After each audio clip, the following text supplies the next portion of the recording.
Pagi. Ini adalah akunnya Duet di TikTok. Pagi hari ini hari Senin, saya sambil buka kalender, tanggal 4 Mei. Kita bersama-sama memasuki bulan Mei. Nah, pagi hari ini mengawali pagi dengan membagi kebersamaan selama 1 jam. 1 jam ke depan jangan lupa di tap, jangan lupa di share, join our fans club, dan juga dikasih tahu ke teman-temannya untuk follow semua sosial medianya Duet. Akunnya semua sama. Duet_Dave Iwet, Instagram, TikTok, YouTube, sampai dengan Spotify. Please do follow our Spotify. Kita lagi berusaha mengembangkan platform Spotify kita selain TikTok. Nah, kalau teman-teman pengen gabung fans club, WhatsApp channel tempat kita drop pengumuman-pengumuman ya.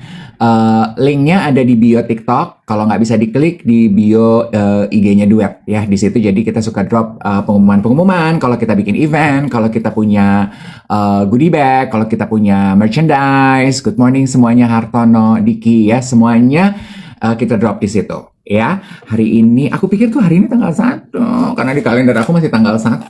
Ternyata udah lewat 4 hari. Aku punya positivity journal. Hari ini pertanyaannya, what makes you feel good about the future? What makes you feel good about the future? Or Duet, gitu deh ya. Duet siaran pagi. I'm excited to see how it turn out. To see how it will flourish. Alright. Next. Halo, lagi bersihin apa tuh di ujung sana? Lupa ngelap kamera. Hai, selamat pagi. Morning. Selamat Morning. Senin. Selamat hari Senin. Boleh nanya sebelum kita mulai? Boleh. AMKM Anda bertanya, kami menjawab. ABKM dong. Anda bertanya, kami menjawab. Oh iya, AMKM Anda menanya, saya Iya. menanya. Iya, bener. Anda, ya udah deh gitu ya. Repot banget. Bo. Lo tuh menjadikan Duet sebagai hal yang terutama dalam hidup lo ya. Jadi bisa dibilang tuh kayak Duet tuh penting sekali dalam hidup lo. Ini pertanyaan pertanyaan. Iya. To help me understand. Oke. Iya. Iya ya. Sebenarnya enggak sih. Sebenarnya enggak. Hal yang paling utama itu adalah my own happiness in life. Nah, kebetulan salah satu peringkat paling atas saat ini tuh Duet. Karena menurut gue ini tuh mainan baru. Kok kita kayak job interview LinkedIn ya, Kak? Ini cosplay HR sama interview ya. Iya. Oke, jadi hal yang terpenting dalam hidup kamu tuh berarti kebahagiaan ya. Kebahagiaan kamu, dan prioritas di atas sekarang itu adalah Duet gitu ya, kurang lebih ya. Betul sekali Pak, karena kebetulan Duet ini muncul di di season kehidupan saya menjelang 50 gitu. Jadi saya memang lagi excitednya nih menjalani dan mengembangkan Duet Pak gitu.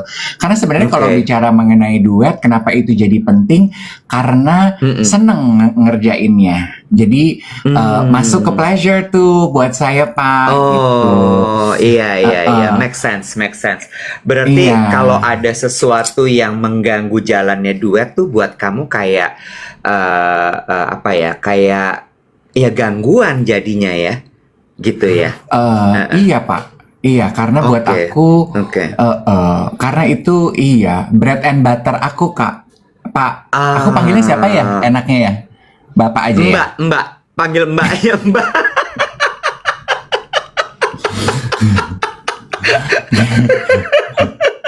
Bingung Kenapa lu pagi-pagi nanya begitu? Mendadak sontiak. Iya, gue tuh lagi belajar untuk bisa memahami orang lain gitu ya, dengan mengetahui backgroundnya. Oh, kalau itu mah udah jelas gak sih, Wet? Masa lu nggak tahu kalau duet itu sekarang ada di prioritas hidup gue? Kan udah clear. Maksudnya kayak udah jelas gak sih? Lu kan nggak pernah stated. Oh, masa? Nggak pernah. Oh, lucu ya. Kalau ke lu ternyata gue nggak pernah stated, ke geng duet juga mungkin gue nggak pernah nyebut ya. Tapi ke semua Nggak. circle ke semua circle kehidupan gue tuh gue udah nyebut sih gitu. Dan Nggak pernah. Lu nggak pernah bikin clear statement tentang itu, tapi seluruh tindakan lo memang mengarah ke sana. Nah, gue mengkonfirmasi, bener nggak gitu? Makanya Bener. keluarlah statement ini. Bener. Gitu. Oke. Bener. Ya. Mungkin pengukuhannya itu adalah ketika maksudnya kayak gue dapat stempel, oke, this is the right thing gitu. Adalah mungkin kemarin-kemarin gue masih malu-malu ya, Wet ya. Maksudnya masih malu-malu mengakui bahwa duet ini adalah fokus utama gue. Gue masih malu-malu. Bahkan untuk menyebut diri gue podcaster aja gue tuh masih sungkan gitu. Karena menurut gue apa sih podcaster gitu. Gue seterkenal Onald enggak, seterkenal Diki enggak, seterkenal Ivan enggak, seterkenal apa tuh Klenger Burger siapa namanya? Gofar gitu. Oh, Gofar. Kok Klenger Burger sih? Dia punya apa ya? Dia bukan Lawless, tapi juga udah enggak. Dulu. Sekarang dia Warkop Polim.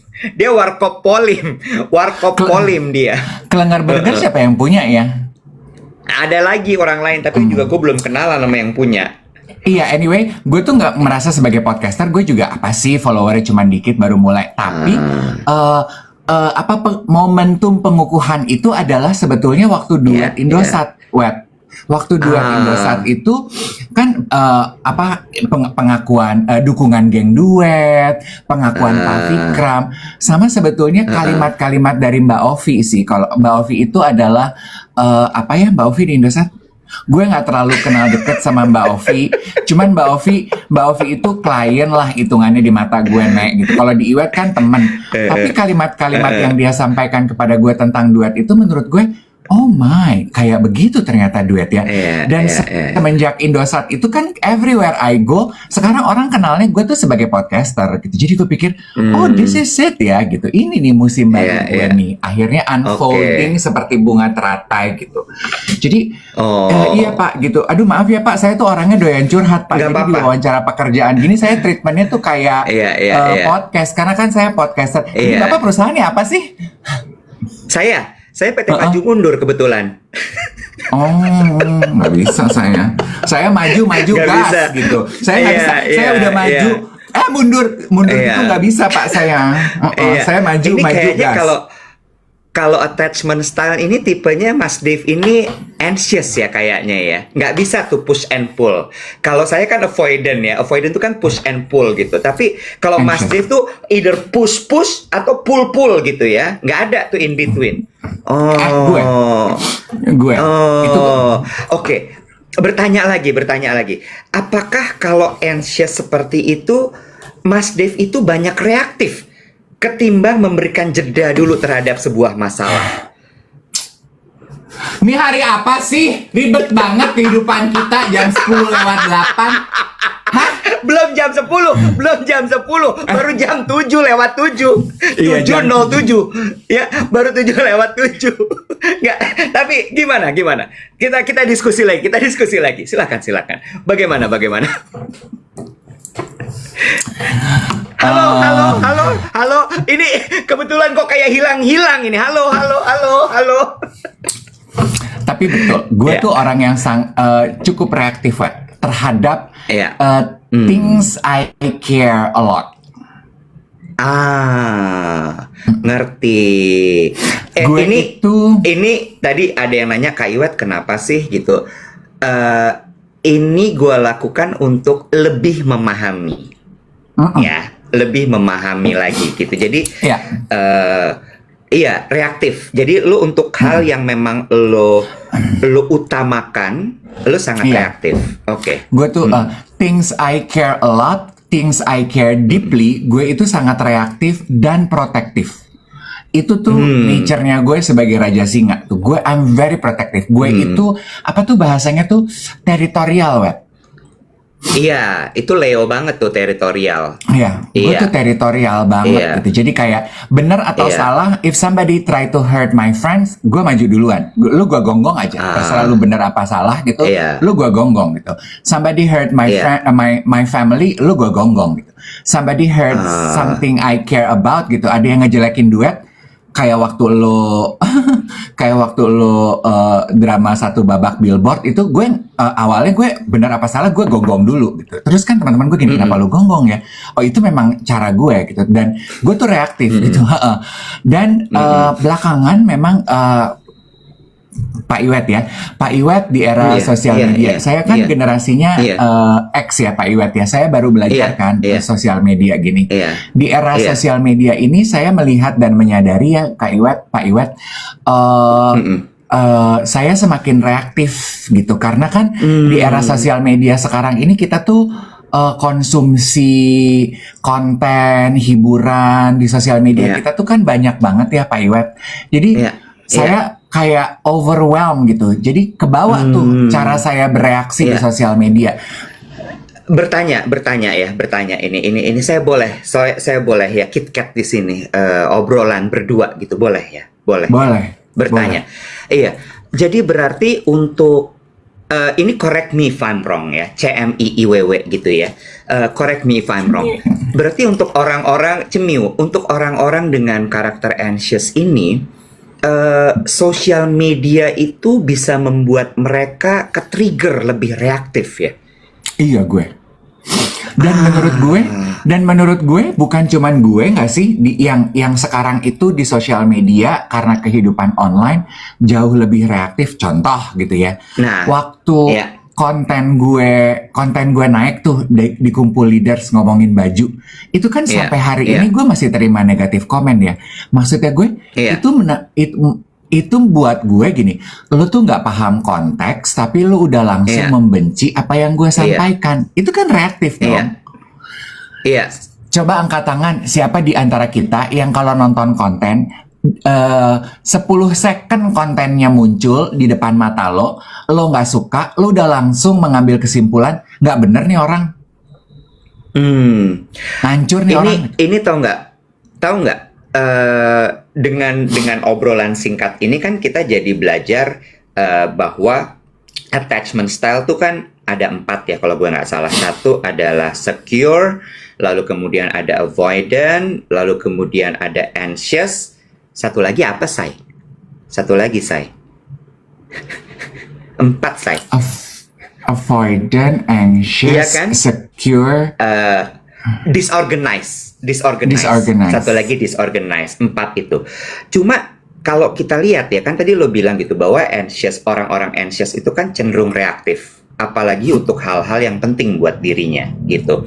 Dan dengan adanya zaman digital seperti sekarang di mana apa-apa tuh clickbait, apa-apa itu semua tuh nggak ada konteks gitu ya. Terus kemudian link bertaburan di mana-mana, orang jadi nggak tahu mana yang benar, mana yang enggak, dan lain sebagainya. Itu kan membuat kita makin reaktif dan kemudian makin overwhelmed. Tapi lo perhatiin nggak? Dengan netizen yang dengan mudahnya berkomentar, itu menunjukkan ini again ya, ini gue masih asumsi, belum ada research yang valid bahwa kebanyakan orang tuh anxious ya. Iya. Jadi kalau tadi kita mulai obrolannya dari attachment style gue anxious gitu ya. Terus dengan melihat orang yang di era digital ini gampang banget bilang nggak suka, gampang banget memutuskan untuk cancel culture. Lu share something yang lu lihat di Reels atau di TikTok, lu emang nonton penuh kontennya? Berapa banyak? Pasti kan nonton semenit udah langsung lucu nih share. Tapi lu Itu nggak tahu dia. buntutnya. Iya. Ngelihat kecelakaan, share nih, ternyata kecelakaan dari 10 tahun lalu, Beb gitu. Hati-hati gitu. Lah ini kecelakaan 10 tahun lalu. Gimana hati-hatinya udah lewat 10 tahun gitu. Itu tuh di grup keluarga yang isinya orang-orang boomers, orang-orang tua tuh sering banget kemakan kayak begituan. Atau apa tuh scammers ya. yang phishing gitu. Itu tuh Iya. orang tuanya teman-teman gue itu sering nggak usah yang udah tua, yang masih medium kayak gue juga sering banget jadi korban. Dan rata-rata itu terjadi saat mereka lagi sibuk. Mungkin nggak, Dev? Generasi yang anxious ini kan dia didasari oleh fear-nya adalah abandonment sama rejection. Jadi gini, ibaratnya adalah nih anak-anak Gen Alpha atau di bawahnya Gen Alpha itu cenderung bisa lebih secure karena orang tuanya udah lebih paham dalam menjaga mereka. Mungkin nggak ya bisa begitu? That I don't know ya Iwat ya. Cuman menurut gue collectively yang terjadi kita pengguna sosial media dan juga warga digital lah ya gitu. Sekarang ini tuh kita tuh terbombardir dengan so many things happening all at once dan kita merasa kita nggak mau ketinggalan. Jadi kita ikut tergesa-gesa. Itu baru dari satu aplikasi ya. Sementara aplikasi yang membuat kita connected tuh kan pasti lebih dari 3 sekarang rata-rata. Betul, Iya apa iya? betul. Nanya lagi boleh nggak nih? Boleh. AMKM, Anda menanya kami menjawab. Bertanya lagi. Lu pernah nggak mencoba untuk memberikan jeda ketika ada apa-apa? Nah, itu teori itu gue kemarin nonton kontennya siapa gitu ya. Jadi ada inisiatif jeda 10 detik. Kalau 10 menit kelamaan jeda. Yang beli-beli bikin. Gue juga kena kepapar. Iya, itu kan berusaha mengajarkan pengguna warga digital untuk pause, jeda dulu. Pause kan bahasa Indonesianya jeda ya. Jeda dulu sebelum bereaksi. Apapun itu ya. Bereaksi membalas grup WhatsApp, membalas email, membalas konten, atau berapa banyak di antara kita yang kalau doom scrolling malam-malam suka terjebak dengan membeli barang yang sebenarnya kita nggak butuh gitu. Atau gue kemarin it happened in front of my eyes gitu, lagi dinner gitu ya, lagi ngomongin pekerjaan, teman-teman gue yang kerja itu di tengah-tengah dinner gitu, dia jeda gitu kan, kita biasa sekarang gitu ya, kalau lagi meeting atau kumpul-kumpul, pasti ada jeda, kita masing-masing pegang handphone, dan biasanya kalau udah satu pegang handphone, yang lain ikutan pegang handphone tuh, ngecek, gue di sebelahnya gue ngeliat, gue ngelirik gitu, gue sengaja gue pengen tahu, lu ngecek apa sih, is it something important? Nggak ada yang important juga, chat WhatsApp, scroll ke atas, nggak ada yang penting, lihat Telegram, scroll ke atas, nggak ada yang penting, buka IG, scroll, buka TikTok, scroll, nggak ada yang penting, tutup lagi. Itu kan sebenarnya in the middle of dinner meeting ya gitu. Oh, itu tuh memang nature kita. Nah, itu terjadi saat kita lagi high pace activity. Nah, itu biasanya yang loop di mana kita bereaksi tidak ada jeda. Kita jeda dulu sesaat karena mulai sepertinya keblebekan ya, geng duet yang baru saja berakhir pekan panjang alias long weekend. Kita jeda sebentar, kita ingetin jangan lupa untuk tap layarnya ya. Kita masih punya KPI 1 juta likes. Jangan lupa juga untuk di-share live ini kepada teman-temannya karena duet siaran pagi setiap Senin sampai Jumat menjumpai geng duet. Tapi gini geng duet sebenarnya ini nggak terlalu berat sih. Cuma kita kan kalau di duet itu selalu punya satu konsep besar mengurus diri. Iya nggak sih? Mengurus diri itu kan masih kita bawa gitu. Mengurus diri itu bukan cuman untuk kita membuat diri kita lebih kurus, tapi mengurus diri itu sebenarnya lebih banyak bagaimana kita melihat ke dalam. Dan salah satu caranya adalah dengan mengetahui itu tadi attachment style kita. Dan dengan tahu kayak tadi gitu ya, gue nanya sama Dave, lo begini, lo begitu.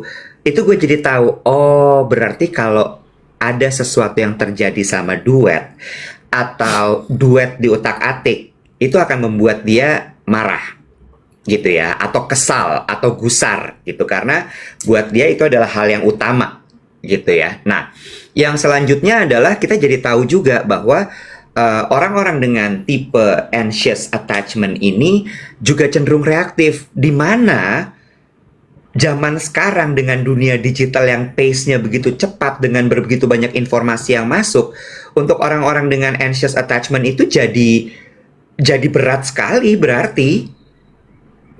Iya Tapi nggak? terlepas dari attachment issues ya Iwet ya.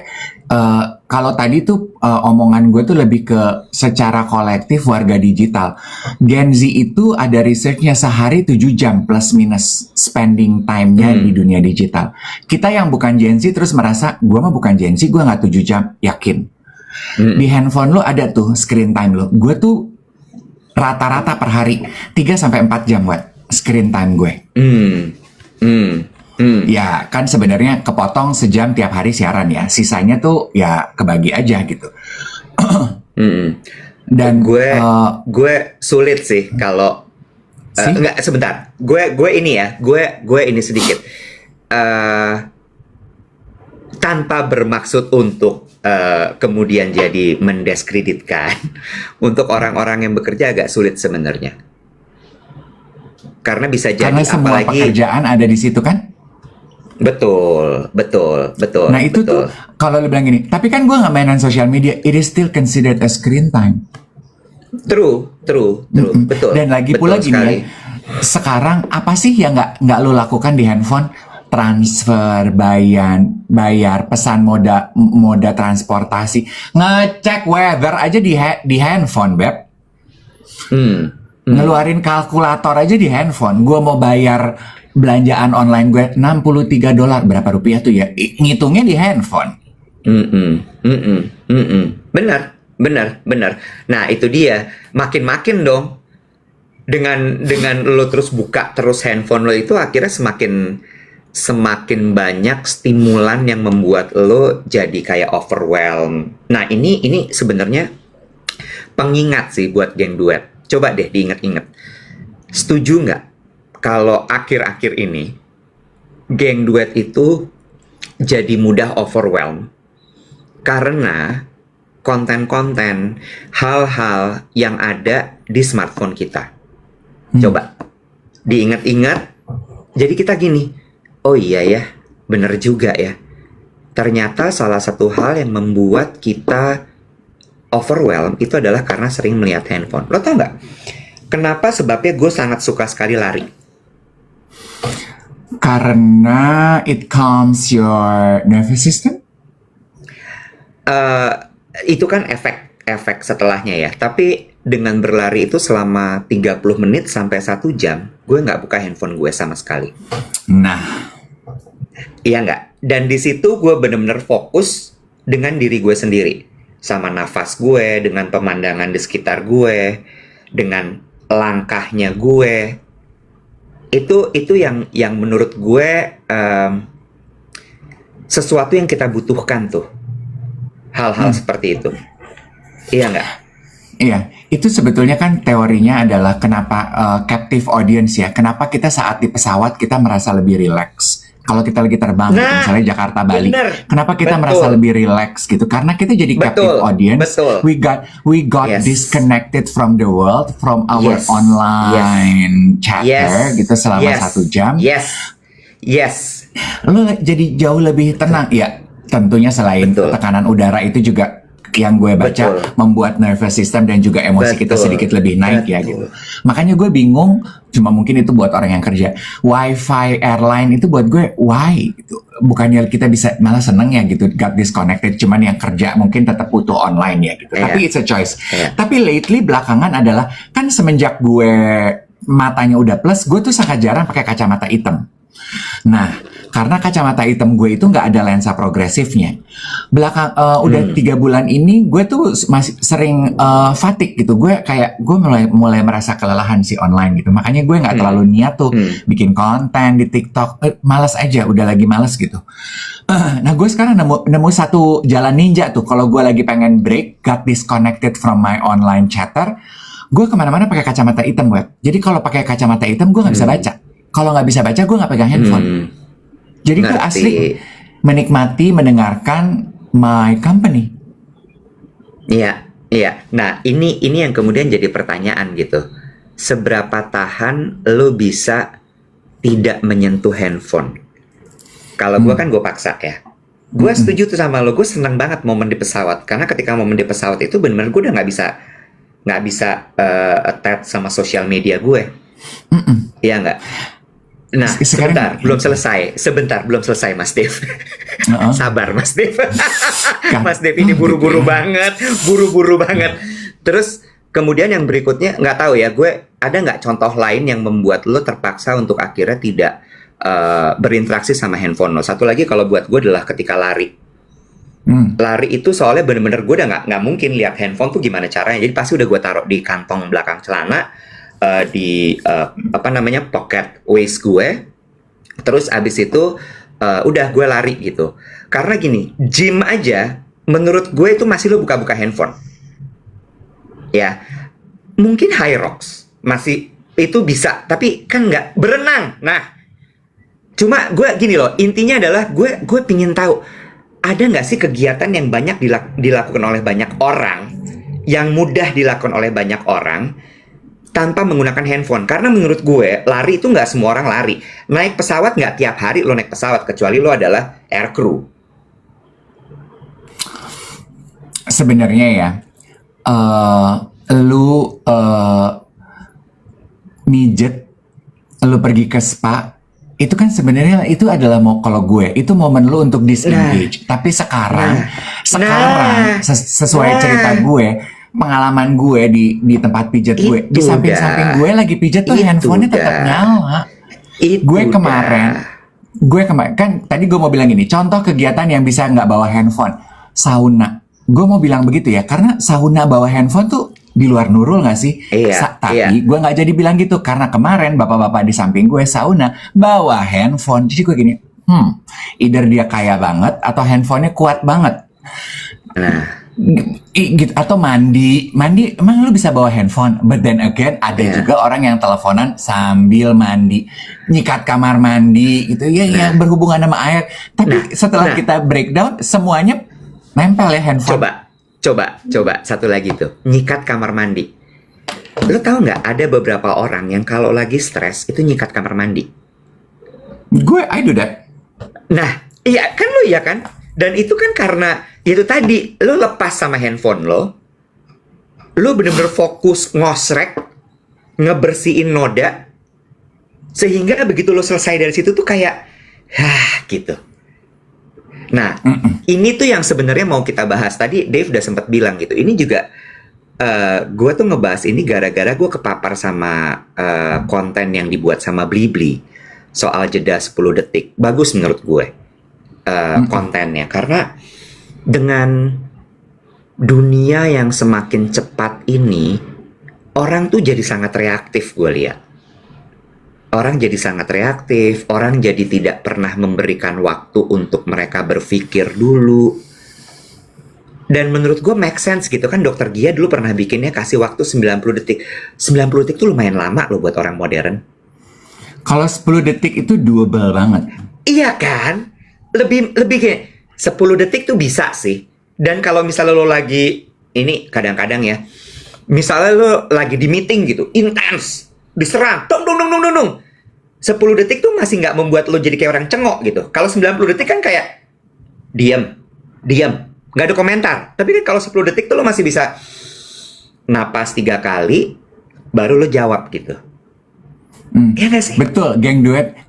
Sebentar ya, aku mau bacain beberapa geng duet menurut gue lucu gini. Iya kak, bener ya, setelah dilihat-lihat ternyata semua kegiatan kita itu berhubungan sama handphone. Tadi ada yang bilang biasanya ibadah, kalau dulu pergi ibadah, pergi gereja, ngaji, itu kita bisa disengage dari handphone. Sekarang ngaji aja lihatnya di handphone. Lah gue ibadah aja semua pegang handphone karena buka Alkitabnya di handphone. Ada yang komentar gini, motong rambut aja sekarang hairdresser megang handphone. Kalau dulu kan it is considered as a routine ya gitu. Kalau lagi potong rambut gue lo ngecek WhatsApp gitu. Tapi sekarang cannot. Dan ini bagus deh.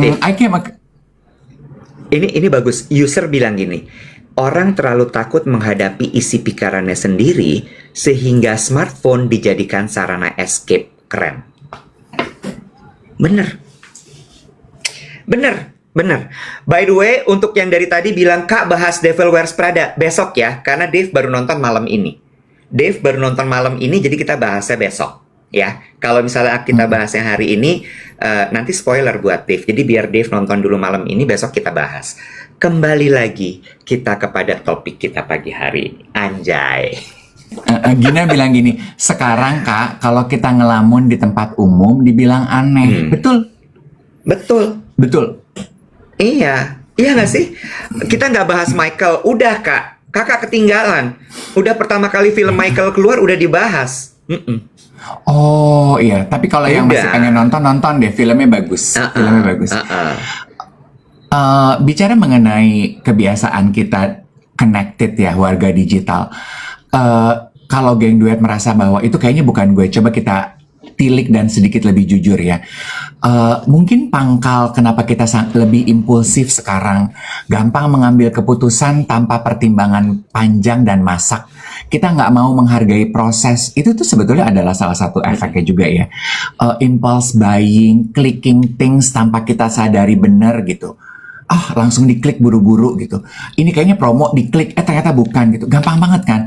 Terus micro stress tuh bukan stress yang gede gitu ya.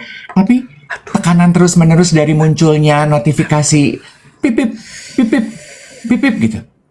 Iya kan? Atau constant distraction gitu. Sebenarnya nggak ada yang nyariin lo, tapi lo ada dorongan untuk ngecek. Cek nih postingan. Gimana dorongannya? Cek Gimana nih. dorongannya? Gimana dorongannya? Bo, Iya kan? Bo, lo harus tahu. Coba geng duet siapa yang sama kayak gue? Siapa yang sama kayak gue? Bener, Salzen, bikin gusar. Setuju gue. Notifikasi, notifikasi itu kan macam-macam, Medef. Ada yang bunyi, ada juga yang cuman simbol atau logo atau lambang. Both buat gue itu mengganggu. Siapa yang juga merasakan demikian? Terakhir tuh hari sebelum long weekend, hari Kamis gue meeting. Tim gue itu handphonenya dinyalain sama dia. Jadi ketika WhatsApp masuk tuh bunyi tung tung tung. Itu gue langsung gue gini. sebel banget. Itu gue langsung gini. Boleh di silent nggak? Buat gue itu stressful banget loh. Itu satu. Yang kedua, gue nggak tahan ngeliat notifikasi tidak terbuka di handphone gue. Gue nggak tahan. Gue bener-bener yang kayak apa nih, penting nih, gitu. Jadi, waduh, zaman sekarang itu menurut gue, aduh, mudah Challenge-nya sekali. beda ya. Iya, Ini gue challenging. pasti pernah denger istilah Nggak kuat. popcorn brain. Waktu itu muncul gue gini, apa ya?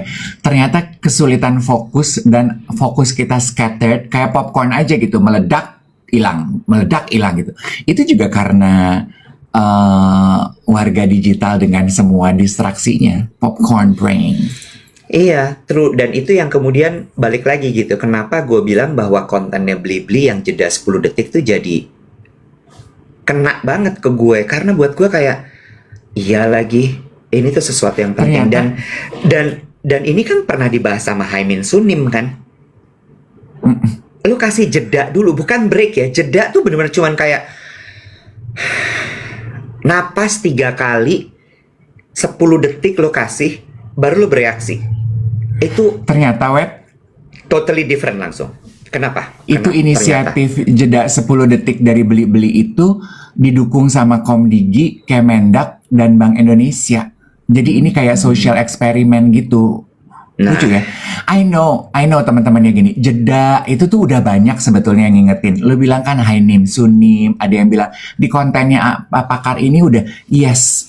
Tapi seberapa banyak dari kita yang menyadari itu penting dan melakukannya? Kita kan gitu ya Iwan. Kalau kita nggak sadar itu penting, kita nggak akan melakukannya. Urgency-nya harus ada di depan dulu. Once it is not important for us and not urgent, we will not do it. Nah, yang kita breakdown dari tadi tuh kita mengupas satu-satu anjir gitu ya. Cepat hilangnya fokus gue tuh disebabkan karena itu ya, anjrit gitu. Kenapa gue gampang banget tersulut clickbait yang gue juga nggak paham, itu gara-gara ini ya gitu.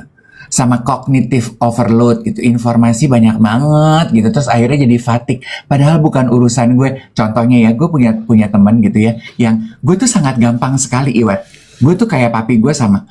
Kalau kalau gue baca berita-berita pemerintahan gitu ya, kayak rupiah versus dolar gitu. Siapa nih yang menang? Emas versus silver, ini itu gitu. Pemerintahan ini, kebijakan ini. Gue tuh bisa emosi banget, Wet, gitu gue. Gimana nih nasib gue sebagai warga gini? Kebijakan BPJS gue gini. Lah gue gimana nih? Gitu. Gue tuh gitu tuh. Asuransi naik, terus gue mesti tambah berapa? Gitu. Gue tuh gitu. Teman gue gini. Kenapa lo jadi nyolot banget sih gitu? Itu there is nothing you can do. Lu tuh cuman rakyat. Iya juga sih gitu. Ya udah nggak usah dibaca berita-berita gitu. Tapi dia muncul. Gitu. Ya kan lu bisa pilih dong. Algoritma kan mengikuti keinginan lo. Iya juga ya gitu. Cognitive overload, Beb. Iya, itu yang kemarin baru gue bahas kan, nyokap gue ulang tahun tuh tanggal 2 kemarin. Itu yang gue bahas. Selamat ulang tahun. Itu yang kemarin gue bahas sama nyokap gue. Udah ya, Ma. Jangan gampang kepancing ya. Doa gue itu sehat, panjang umur, disayang semua, lebih sabar, nggak reaktif menghadapi konten sosmed karena oh my god. Buat gue yang attachment style-nya avoidant, orang-orang anxiety itu bikin gue anxious, tau nggak lo, kayak dan semua warga digital itu sekarang judulnya anxious sih. Benar, itu yang gue bilang tadi. Ternyata kebanyakan anxious. By the way, tadi ada psikolog hadir. Siapa namanya? Ayang Irma. Kak Ayang Irma. Gue udah follow tuh. Gue udah follow udah lama. Coba. Ini pas nih. Coba kita bahas coba. Nah, halo, selamat pagi. Halo, pagi. Kamu belum ada udah terlihat belum gak sih? Belum Oke. Nah, Hai. Seru banget aku dengerinnya. Selamat pagi. Gimana? Jadi kamu kecolek nggak? Kamu kecolek nggak dengan obrolan kecolek kita? banget. Aku tuh kan mau praktek ya nanti jam 9. Terus pagi-pagi aku lihat live ini kok story banget gitu kan sama klien-klien aku. Jadi kayak pengen komen-komen. Ternyata di invite. Makasih ya kakak-kakak. Coba kamu komentar dulu. sama. Tadi udah banyak banget tuh ya komentarin ya.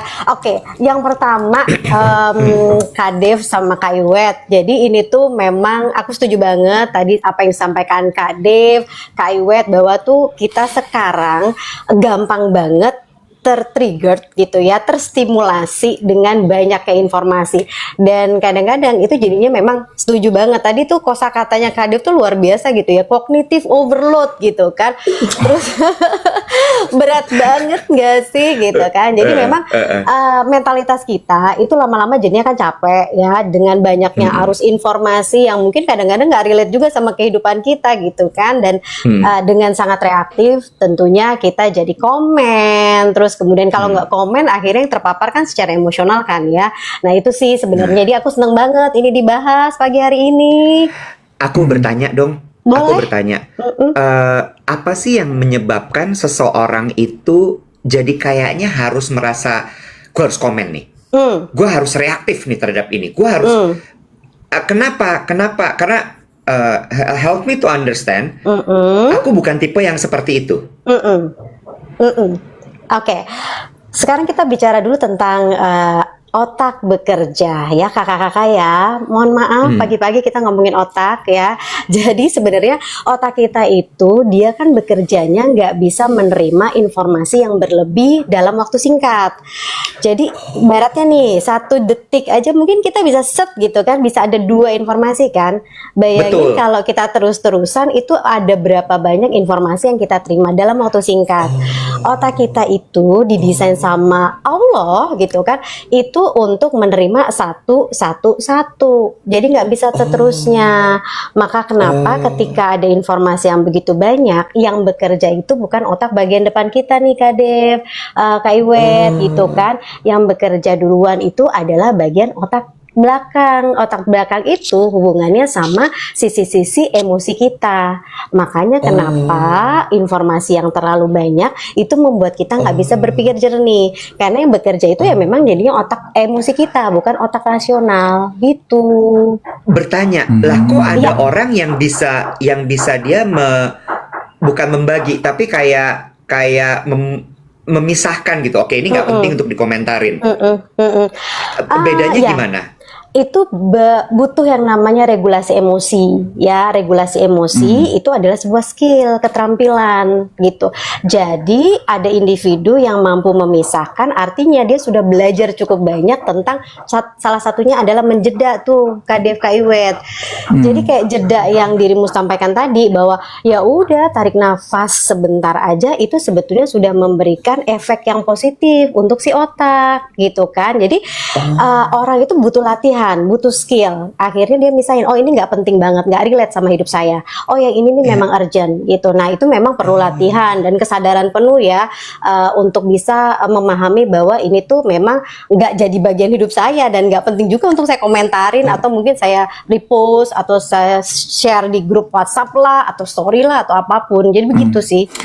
Mbak Irma, jadi kan tadi geng duet ya Mbak Irma bilang saat kita lagi sibuk itu kita kenapa jadi mudah tersulut dan terpantik Benar. karena kita mikirnya pakai otak emosional gitu. Nah, gimana supaya tidak emosional? Harus regulasi emosi. Benar. Makanya salah satu cara paling mudah buat kita dan applicable tiap hari regulasi emosi itu adalah jeda, ambil nafas 10 detik sebelum kita bereaksi. Sesederhana itu. Sesederhana itu. Tapi cuman bisa terjadi dan masuk ke dalam sistem dan jadi kebiasaan kalau dilakukan. Kalau Gitu kan? dilakukan, gitu. Oke. Kalau hanya sebatas aku niat saja, tapi kemudian tidak ada nggak bisa. kemauan dan nggak ada kemauan, maka dia nggak jadi sebuah kemampuan. Iya, Gitu, iya. ya kan? Karena satu buah informasi atau satu buah skill itu dia perlu latihan. Ya kalau menurut riset itu kita butuh sekitar 64 hari sampai 252 hari untuk membuat satu kemampuan baru. Jadi kalau misalnya udahlah ini lihat medsos, aku ya niat deh nanti nggak komen gitu kan. Terus tibanya itu men-trigger kan, mungkin dia punya pengalaman masa lalu ya dengan isu itu, terus kemudian dia jadinya reaktif. Nah nggak jadi tuh, nggak jadi gitu kemampuannya gitu. Sorry Dave, sebentar. Ini berarti menjawab pertanyaannya DNW Journey. Gimana Kak cara latihannya? Itu tadi dibiasakan untuk jeda 10 detik. Yes, Tapi betul. dilakukannya dengan rutin. Jadi terus-terusan gitu ya. Benar. Karena Oke. kalau enggak ya, Kak Dev sama Kak Iwet, kalau kita lagi sibuk nih, biasanya kan kita sibuk nih kerja. Otak kita kan kadang-kadang memang butuh distraksi, ya kan? Nah, seringkali kalau di masa sekarang distraksi kita kan adalah media sosial. Akhirnya kita scrolling. Yang tadinya kita pikir ya udahlah ya cuman 1 menit, akhirnya jadi berapa banyak waktu yang kita manfaatkan gitu kan, yang kebuang intinya. 30 menit kan scrolling. Nah, karena otak kita itu dia tuh butuh pelarian sedikit aja untuk membuat kita tuh happy. Sebenarnya begitu. Ya kan? Nah, Oke. jadinya apa? Jadi distraksi itu ibaratnya cuma pelarian aja. Tapi lama-lama jadi nggak efektif Oke. gitu. Oke, pertanyaan. Oke. Karena itu sebetulnya yang tadi aku pengen tanya ke Mbak Irma. Kan Mbak Irma bilang otak kita itu butuh distraksi saat kita lagi sibuk, butuh sedikit break, a moment of pleasure gitu. Makanya Benar, kalau kita lagi benar. kerja, lagi hektik gitu, kita Benar. suka tuh ambil handphone scrolling gitu ya.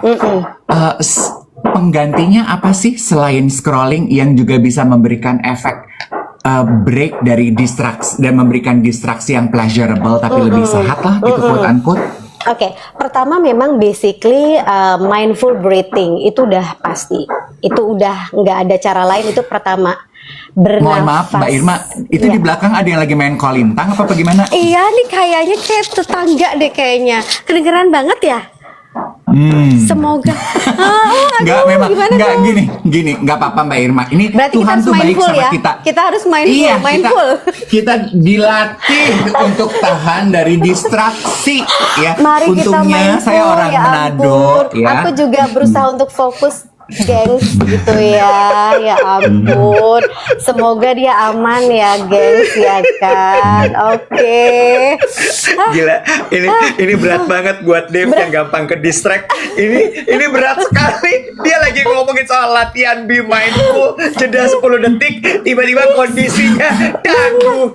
Ini bener-bener yang namanya relatable banget gak sih? Semoga audiens ini juga bisa memahami ada hal-hal tertentu yang gak bisa kita kendalikan. Exactly. Yang kita kendalikan adalah diri kita sendiri, bener gak? Betul. Gue lagi ngobrol sama Mbak Irma mindful dengan dangduk-dangduk, switch gue tuh ke dangduk-dangduk, gue mau ngapain? Udah gak kok. Bener, langsung ujian praktek. Jadi kenapa? Jadi ya udah dari tadi Langsung coba nggak ujian apa yang aku praktek. lakukan? Yang aku praktekkan adalah breathing dari tadi ya, Iya. gengs ya. Jadi Iya, dengan bernapas ya kan untuk bisa ya tadi untuk tetap fokus nih sama apa yang disampaikan Kak Dev, sama apa yang disampaikan Kak Iwet ya kan, supaya aku bisa Iya. mindful juga dalam menjawab. Itu pertama. Terus kemudian in daily life juga sebenarnya ya sesederhana kita tuh ngaduk-ngaduk teh kita Iya. yang punya wewangian tertentu. 10 detik kan udah terjadi beberapa kali putaran ya. Itu juga bisa kita lakukan gitu. Kalau lari itu jangka panjang karena kan Iya. Kak Iwet kan memang lari itu ya memang sebuah usaha untuk bisa meregulasi diri dengan lebih baik, tapi butuh keterampilan yang panjang tentunya gitu. Kayaknya aku tahu deh. Pengendalian diri itu aku pelajarin dari lari kayaknya ya. Bisa jadi karena kan otakmu terlatih iya. bernafas. Sebenarnya tapi Iya. kalau misalnya gini, mungkin ada gengs yang bertanya, bener. Mbak Ayang Irma, aku nggak bisa lari gitu, nafasku pendek. Iya, Ya nggak iya. apa-apa juga, nggak usah Nggak dipaksa. apa-apa. Jalan pagi ya kan. Terus kemudian yoga, meditasi itu latihan jangka panjang. Tapi kalau yang harian ya memang ketika ada sebuah stimulus masuk, yang harus dilakukan adalah bernapas. Udah nggak ada yang cara lain sebenarnya. Jadi kayak misalnya ke-trigger nih ya kan. Ya sudah nggak ada cara lain ya, breathing aja dulu, terus kemudian itu kasih emosi kita nih sedikit jeda sebentar, nanti dia akan mempengaruhi otak bagian depan memang gitu. Jadi itu sih yang bisa kita Oke. lakukan gitu. Oke. Interesting. Sebenarnya Menarik. apa sih tandanya Mbak Irma orang itu udah lebih tidak reaktif? Tandanya apa? Udah nggak terlalu lebih reaktif, ada nggak? Ya, itu kan perlu latihan ya. Jadi kalau misalnya ada sebuah stimulus ya kan, terus kemudian terkoneksi dengan pengalaman masa lalu kemudian ketika dia lihat dia sudah latihan menjeda tadi, dia nggak akan reaktif. Dia jadi, ternyata gue udah lebih tenang loh dapat berita itu atau ngelihat berita itu gitu kan. Tapi Oke. kalau orang-orang yang masih reaktif ya pasti gampang tersulut emosinya ya. Terus Iya. kemudian juga ya pasti dia akan nih jempolnya nggak akan tahan nih untuk bisa berkomentar, atau at least dia akan reposting ya kan ke media sosialnya dia juga gitu kan. Nah itu banyak terjadi. Kadang-kadang juga jadinya mental load. Dia nanti nih pagi hari ini nih dia dapat berita nggak enak di tempat kerja, itu dia nggak akan maksimal bekerjanya karena emosi dia masih dipengaruhi. Karena emosi itu lebih lama dampaknya, apalagi kalau emosi negatif. Oh. Sedangkan emosi bahagia itu dia cuma sebentar kita rasakan gitu. Jadi emosi senang, joyful, excited itu pendek waktunya. Tapi kalau misalnya emosi negatif itu dia lebih panjang. Makanya kenapa orang gampang trauma. Nah, kayak misalnya kasus-kasus kemarin ya, pekan lalu kan kita dapat berita banyak yang negatif ya dalam satu pekan di media sosial. Itu banyak loh klienku yang masih terdampak sampai sekarang, masih dia Iya. struggling ya kan, apalagi tadi attachmentnya versi yang tadi Kak Iwet sampaikan gitu. Jadi cemas aja gitu bawaannya dan nggak optimal, ngasuh anak nggak optimal, sama pasangan dia masih kebawa, di kerjaan juga nggak optimal karena terdampak begitu. Gitu Kalau sih. gitu pertanyaannya, Sorry Dave, ini Libe Lavi nanya kenapa bisa lebih panjang kalau emosi Iya, negatif tadi? karena gini, otak kita itu kalau misalnya ada luka secara emosional yang kita rasakan, itu sebenarnya sama dengan luka fisik. di bagian otak bekerjanya. Jadi kalau sakitnya ya kayak sakit secara fisik, misalnya kita kena memar. Memar itu kan bisa berhari-hari nggak enaknya kan? Atau kita sakit asam lambung, kita udah minum obat nih, tapi kan dampak obatnya nggak langsung instan saat itu, dia butuh waktu. Nah maka kenapa di bagian otak yang emosinya itu terdampak secara negatif relatif lebih panjang. Makanya kenapa banyakin aja algoritmanya tuh yang positif gitu supaya kita tuh terdampak lebih baik gitu ya. Misalnya nih ya, algoritmanya duet terus-terusan aja gitu kan, happy aja terus gitu hormon oksitosinnya. Nah tapi kalau yang dilihat algoritmanya negatif semua nih Kak Iwet sama Kak Dev, udah pasti begitu terus kemudian terdampaklah kita secara psikis, kemudian muncullah sakit secara fisik gitu ya. Ini yang bangun istana emang masih ada dari sekarang sampai sekarang. Mohon maaf ya saudara-saudara geng semua. It's okay, nggak masalah. Oke, keren. Kalau udah terlanjur gitu ya, setelah kita menyadari emosi positif itu bertahannya sebentar, betul, emosi negatif bertahannya lama. Misalkan udah terlanjur nih, hari ini kita memulai hari dengan emosi negatif, kan dia akan lama karena kita nggak pengen dia berlama-lama mempengaruhi kita. Apa sih yang bisa kita lakukan, Mbak Irma? Oke, pertama pagi hari Anda jangan pegang handphone dulu, udah pasti ya kan? Karena otak itu butuh adaptasi. Jadi otak ini bangun sebentar ya kan, breathing ya kan, baru deh kalau udah 10 detik kan ambil tuh handphone, misalnya cek notifikasi email dan lain sebagainya, itu boleh kita lakukan ya. Terus kemudian kenapa ada yang namanya afirmasi? Karena itu kayak kita ngobrol sama otak kita sendiri gitu. Kayak misalnya hari ini kita mau ngapain sih, abis nonton duet kita mau ngapain sih gitu kan.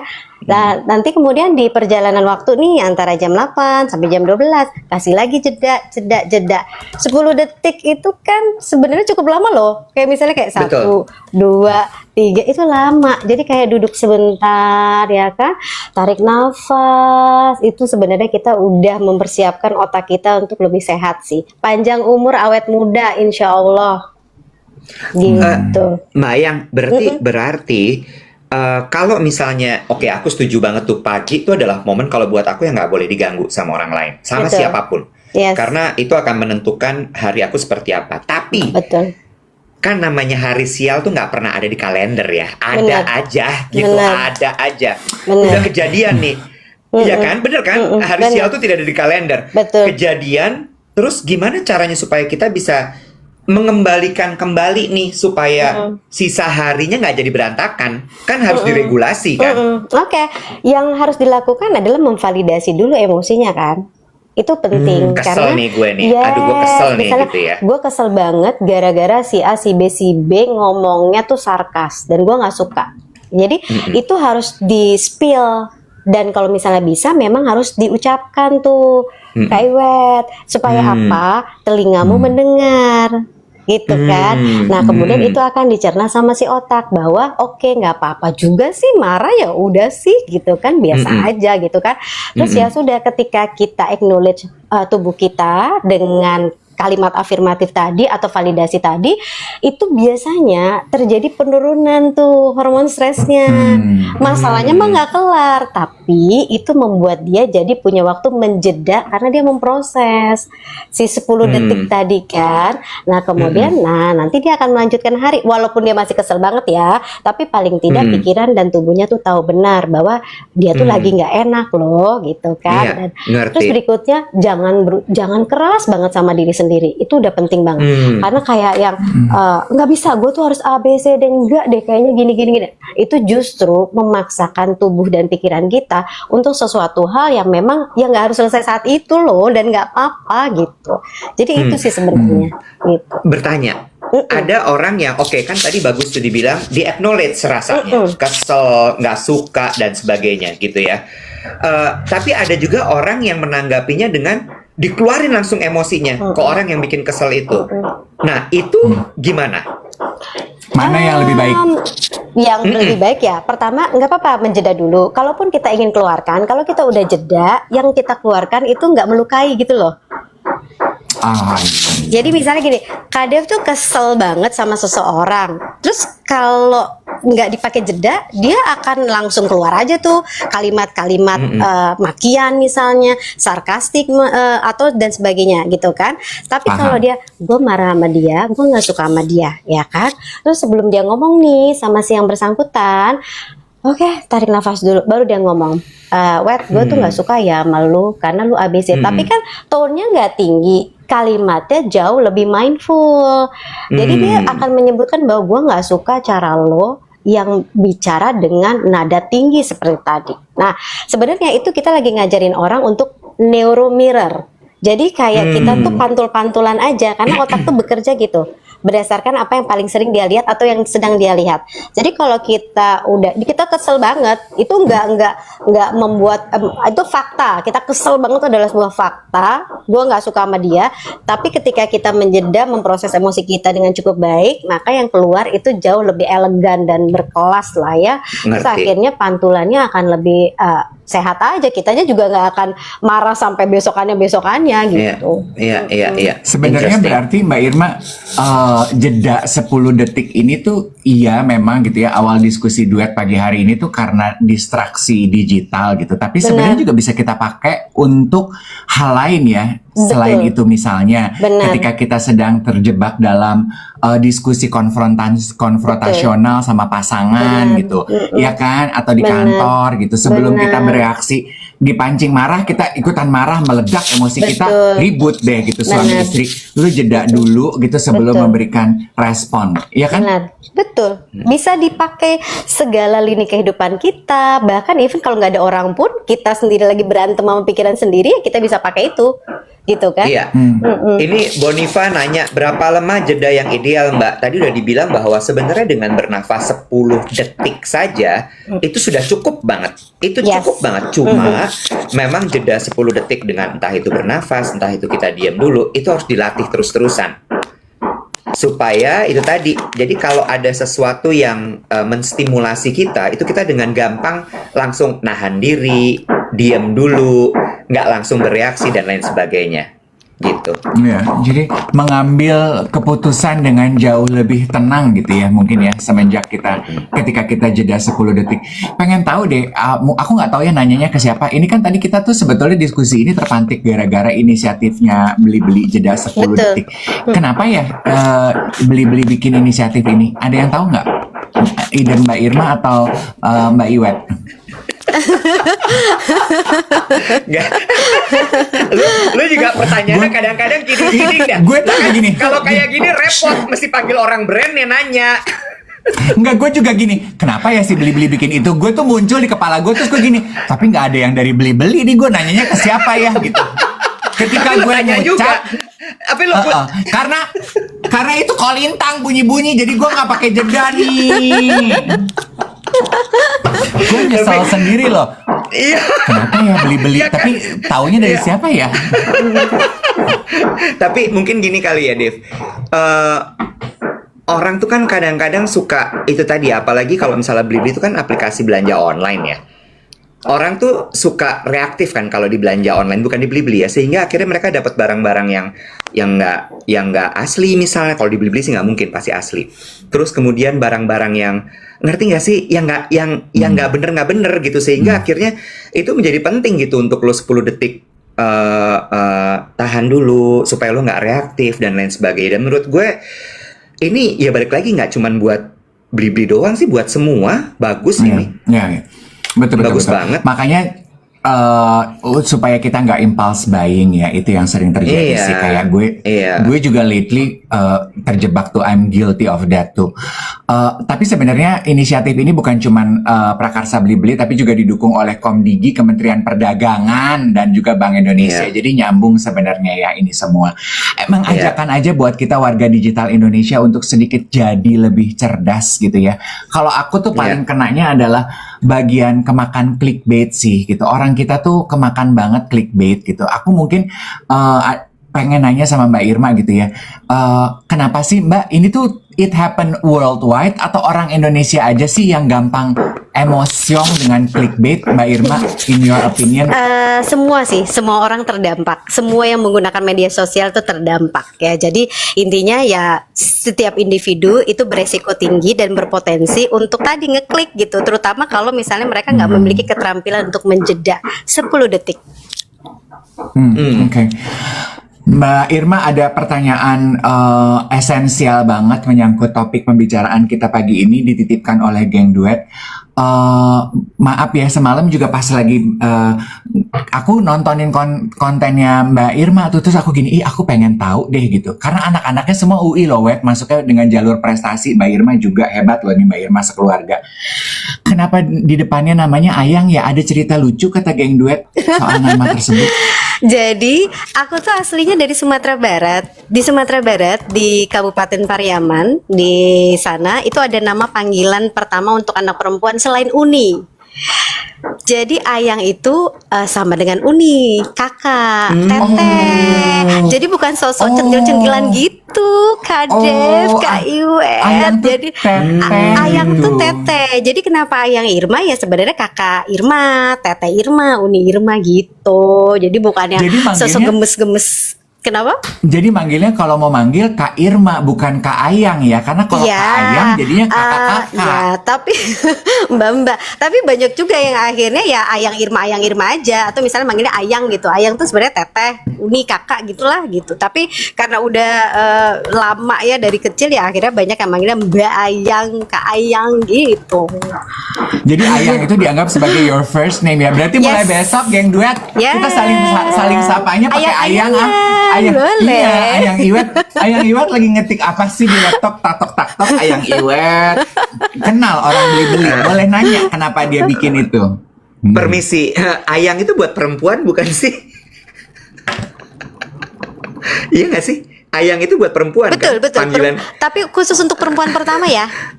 Iya, jadi makanya gue gini, ini nggak tepat penggunaan lo bro, nggak tepat penggunaan lo. Kayak Ito gitu ya. Iya. Kak Iwet tuh dari Sumatera Barat juga. Iya. Oh ya Allah. Ya. Makanya dari Ajo udah. Ya, Ajo aja udah. Udah Ajo boleh. Udah, gitu. Ya. Gitu. Oke, Ayang Irma, terima kasih banyak untuk ngobrol-ngobrol pagi hari ini. Menurut aku ini sangat penting sekali ya obrolan ini, dan gue apresiasi sekali sama Blibli yang membuat campaign jeda 10 detik ini, karena mengingatkan kita untuk sekali lagi tidak reaktif kepada hal-hal yang ada di luar kontrol kita. Apalagi di zaman digital seperti sekarang ini, ada banyak sekali hal-hal yang bisa menstimulasi kita gitu. Dan kalau kita nggak pandai-pandai meresponnya, meregulasi diri kita, keblinger kita, hancur nanti malah. Kan kesel ya, elunya hancur berantakan, sementara orang-orang di luar sana tetap aja hidup gitu. Itu sih. Iya, colekan yang baik dari obrolan kita. Thank you banget Mbak Irma untuk membagi insight-nya. Semoga nggak kapok besok-besok dicolek-colek duet. Kalau duet punya topik obrolan tidak. Dan seputar mudah-mudahan nggak ada ini ya pembangunan istana di samping rumah. Punten. Iya, nggak apa-apa. Nah itu kita selesai ngobrol, dia juga selesai. Berarti emang dia kayaknya geng duet juga itu tukangnya ya. Betul. Have a very beautiful day. Begitu. Thank you. Siap. See you next Sampai time ketemu ya, lagi Mbak ya. Irma. Dadah. Bye-bye. Alright. Gitu. Oh, si Iwan juga udah cabut. Oh, udah nih kita barengan bubar. Oh, bubar guys. Gila, gue gak dikode. Oh, siap semua.